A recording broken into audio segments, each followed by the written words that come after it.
নেত্রকোনার আটপাড়া, সুমাইখালী, দৈলং, ছাতল, চাড়িয়াহাওরে কৃষকেরা ধান কাটা, মাড়াই ও শুকাতে ব্যস্ত সময় পার করছেন। কোথাও শ্রমিক, কোথাও আবার হারভেস্টার মেশিন দিয়ে ধান কাটা হচ্ছে।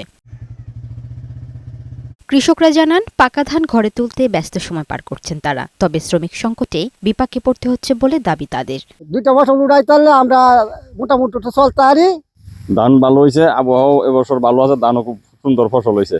সারের দামটা যদি কমানো ছিল তাহলে আরো লাভ হইতো। নেত্রকোনার আটপাড়া উপজেলা কৃষি সম্প্রসারণ অধিদপ্তর জানিয়েছে, চলতি বোরো মৌসুমে জেলায় লক্ষ্যমাত্রার চেয়ে ধানের উৎপাদন ভালো হয়েছে। এই বছর আমাদের প্রত্যাশার চেয়ে বেশি বোরো ধানের ফলন হয়েছে। আমরা আশা করছি যদি কোনো প্রাকৃতিক দুর্যোগ আঘাত না হানে তাহলে কৃষক সুন্দরভাবে সুষ্ঠুভাবে তার ধান গোলায় তুলতে পারবে। চলতি বছর জেলার আটপাড়া উপজেলায় 12,750 হেক্টর জমিতে বোরো ধানের আবাদ করা হয়েছে। লামি আক্তার, বৈশাখী সংবাদ।